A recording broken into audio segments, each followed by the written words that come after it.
Good morning everyone. So next हमारा topic है site selection of sub station. ठीक है, तो यहाँ पे आप ये देखोगे कि जब सब स्टेशन आप प्रिपेयर कर रहे हो या इरेक्ट करने जा रहे हो तो उस वक्त जो साइट होते हैं उस पर क्या क्या पॉइंट ऐसे हैं जो हमें ध्यान रखने चाहिए। बीइंग एन इलेक्ट्रिकल इंजीनियर हमें ये चीज़ों की जानकारी होनी चाहिए कि सब स्टेशन किस तरीके के सिचुएशन पे सही होता है, क्या क्या कंडीशन होते हैं उसके साइट को सिलेक्ट करने के लिए। ठीक है, सबसे पहला पॉइंट है the substation should be as close to the load centre as possible. Simple सी बात है कि आपका जो लोड सेंटर है, लोड सेंटर से जितना आप क्लोज रखोगे सब स्टेशन को उतना ही आपके ट्रांसमिशन लाइन में जो होने वाले खर्चे हैं, जो कॉस्ट पड़ता है वह कम हो सकता है। तो ये हमें ध्यान रखना चाहिए कि लोड सेंटर से बहुत ज़्यादा दूर पर ना हो। ठीक है, नेक्स्ट पॉइंट है the substation should be located at such point where all the prospective load may be conveniently reached without any need for voltage regulation. देखिए, हम जो सब स्टेशन बैठा रहे होते हैं ना, तो वहाँ से आपको ये चीज़ भी ध्यान रखना चाहिए कि जो भी आपके डिफरेंट लोड हैं जहाँ पे आपको ये पहुँचाना है वह इतना डिस्टेंस पे हो, या हम ऐसे कर सकते हो वो ऐसे पॉइंट लोकेशन पे हो जहाँ से लोड का शेयरिंग करना आसान हो सके, मतलब सब स्टेशन से वहाँ पे ट्रांसफ़र करना इजी हो सके in the point of voltage regulation. क्योंकि आपको ये पता है कि जब वोल्टेज रेगुलेशन होता है क्या, पहले तो ये एक शॉर्ट में समझ लीजिए कि जब भी आप नो लोड से ऑन लोड के बीच में आप वोल्टेज का रेगुलेट देखते हो प्राइमरी टू सेकेंडरी, ठीक है ना। प्राइमरी सेकेंडरी का मतलब ये नहीं हुआ कि ट्रांसफार्मर में ही हम बात कर रहे हैं, इनपुट टू आउटपुट कह सकते हैं। तो वहाँ पर होने वाले डिफरेंस वोल्टेज में वोल्टेज रेगुलेशन बोलते हैं। तो कन्वेंटली रिच्ड हो सके, मतलब आसानी से रिच हो सके लोड तक, ताकि वोल्टेज रेगुलेशन का इफेक्ट ना हो, क्योंकि जितना ज़्यादा वोल्टेज रेगुलेशन होगा उतना ही हमारी एफिशिएंसी पावर ट्रांसफ़र करने की कम होती है। ठीक है, तो नेक्स्ट पॉइंट देखते हैं allow access to the incoming transmission line and outgoing distribution lines.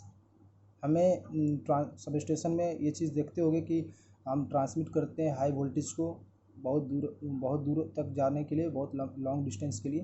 तो ऑब्वियस सी बात है उस सब स्टेशन में वो एरिया होनी चाहिए, वो पार्ट होनी चाहिए जहाँ से कि इनकमिंग ट्रांसमिशन लाइन और आउटगोइंग ट्रांसमिशन लाइन का अरेंजमेंट किया जा सके।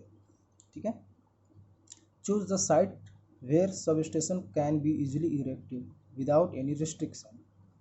साइट हमें साइट सिलेक्शन वहाँ पे करनी चाहिए जहाँ जिस लैंड पे किसी भी तरह का कोई और अधिकार ना हो, कहने का मतलब कोई किसी भी तरह का कोई रिस्ट्रिक्शन पैदा ना हो सके बाद में। तो इस चीज़ को भी ध्यान रखना चाहिए। Keep load on the substation with such limits so that in case of a shutdown only a small number of consumers are affected. हमें जो लोड होते हैं सब स्टेशन के, उनको कुछ पैरेलल, जैसे हम पढ़ते हैं पैरेलल ऑपरेट करना, वो इसी वजह से करते हैं। जैसे ट्रांसफार्मर का जो कनेक्शन हम लोग करते हैं, और अगर बहुत ज़्यादा आपको आउटपुट चाहिए होता है तो दो या तीन ट्रांसफार्मर को आपस में हम पैरेलल कनेक्ट कर देते हैं। रीज़न क्या होता है कि अगर किसी तरह का कोई फॉल्ट होता है तो हम उस पर्टिकुलर को शट डाउन कर सकें जिसमें फॉल्ट आया है, और उसको रिपेयरिंग करने का दे सकें, उससे कुछ ही कंज्यूमर इफेक्ट हो। ऐसा नहीं हो कि हम जो कनेक्शन पैरेलल ना करके, सेपरेट ना करके, उस लिमिटेशन को पूरा ना करके डायरेक्ट करते हैं, तो उससे दिक्कत हो सकती है। अगर कभी फ्यूचर में किसी एक फॉल्ट की वजह से हो सकता है कि बहुत लोगों को इससे इफेक्ट होना पड़े। इस चीज़ को भी ध्यान में रखना पड़ता है कि आपका जो भी लिमिटेशंस हैं, जो भी अरेंजमेंट कनेक्शन करने के हैं, वह ऐसा हो कि किसी भी तरह का कोई इफेक्ट होने पे पर्टिकुलर को ही इफेक्ट हो, ना कि सबको। ठीक है, कॉस्ट ऑफ लैंड, ये तो कई बार आप लोगों ने देख रखा है कि हमें साइट सिलेक्शन से करने के लिए जो लैंड की कॉस्ट होती है वो रीजनेबल होनी चाहिए। ठीक है, तो इस चीज़ को भी ध्यान में रखते हैं। तो ये चीज़ें थी आपकी साइट सिलेक्शन के अंदर। अब आपका एक छोटा सा एक टॉपिक है, कह सकते हैं, जो सिंगल लाइन डायग्राम है। सिंगल लाइन डायग्राम आपने देखा होगा कई बार। तो यहाँ पे समझ लेते हैं कि इंडोर, मैं ये जो दिखा रहा हूँ इंडोर सब स्टेशन का सिंगल लाइन डायग्राम दिखा रहा हूँ। इसके अंदर इंडोर, ठीक है, इसके अंदर क्या होता है कि 11 kV लाइन हम जो जनरेट कर रहे थे वो लेते हैं और कंज्यूमर तक कैसे पहुंचाते उस चीज़ों को देखेंगे। बेसिकली इस सिंगल लाइन डायग्राम में आपको ज़्यादा कुछ होता नहीं है, आपको दो तीन चीज़ों के ध्यान में रखने पड़ते हैं। पहला चीज़, आपको सर्किट ब्रेकर की ज़रूरत पड़ती है अगर किसी तरह का फॉल्ट आता है तो उस वक्त उसको आइसोलेट किया जा सके। सेकेंड, आपको जो वोल्टेज की जो ज़रूरत है उस वोल्टेज में लाने के लिए ट्रांसफार्मर की, ठीक है। और थर्ड वन जो है वो कंट्रोलिंग स्विच होती है ना।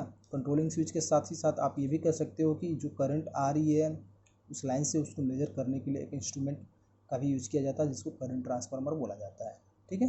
क्यों यहाँ पे करंट ट्रांसफार्मर यूज़ करते हैं, रीज़न वही है कि इसकी जो रेटिंग होती है काफ़ी हाई होती है। यहाँ पे सिंपल अमीटर हम लोग यूज़ नहीं करेंगे, अदरवाइज वो ख़राब हो सकता है, ठीक है। तो 11 kV लाइन को हम लोगों ने देखा कि यहाँ से जनरेट होकर के आ रहा है, उसको हम लोग जियो स्विच से लेकर जाते हैं। जियो स्विच मतलब गैंग ऑपरेटेड स्विच होता है जिसका फंक्शन होता है कि ये स्विच एक साथ क्लोज्ड होते हैं, एक साथ ओपन होते हैं, है ना। इसी वजह से इसको गैंग ऑपरेटेड स्विच बोलते हैं। फिर एक केबल बॉक्स जो अंडरग्राउंड केबल को जाती है इंडोर सब स्टेशन के अंदर। फिर क्या होता है, हम एक ऑयल सर्किट ब्रेकर यूज़ करते हैं 11 kV के लिए, जिसका काम होता है कि अगर किसी तरह का फॉल्ट आता है तो वहाँ से हम लोग उसको ब्रेक कर सकें उस सर्किट को। फिर सीटी, जैसे मैंने बताया था, करंट को वैल्यू को मेजर करने के लिए इस लाइन के अंदर, जिसका टर्न्स रेशियो 50:5, ठीक है। इसके बाद हम लोग यूज़ करते हैं ट्रांसफार्मर, जो स्टेप डाउन ट्रांसफार्मर ही इस्तेमाल करेंगे क्योंकि ये हमें कंज्यूमर तक भेजना है। तो कंज्यूमर के बाद आपको पता है कि 400 वोल्ट आता है 3 फेज सिस्टम के अंदर, ठीक है।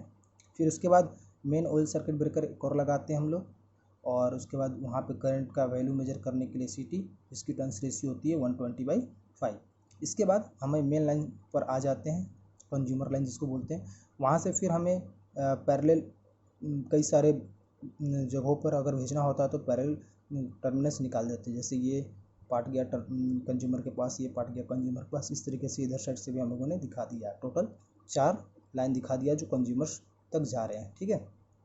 और दोनों में ही मतलब इन चारों में ही हम लोगों ने क्या किया हुआ, ऑयल सर्किट ब्रेकर और करंट ट्रांसफार्मर का यूज़ किया। रीज़न वही है कि अगर किसी तरह का फॉल्ट आता है तो सर्किट ब्रेकर वहाँ पे ऑपरेट किया जाएगा उसको ब्रेक करने के लिए, और करंट ट्रांसफार्मर उस लाइन में कितना करंट नॉर्मल और एबनॉर्मल कंडीशन में फ्लो हो रहा है उसको मेजर करने के लिए। इसके बाद कंज्यूमर तक हमें उस लाइन के थ्रू उस वोल्टेज को प्रोवाइड करा देते हैं, ठीक है। तो यही सिंगल लाइन डायग्राम हो, तो इस चीज़ को आप ध्यान में रखेंगे। ठीक है, नेक्स्ट क्लास में फिर मिलते हैं। Thank you.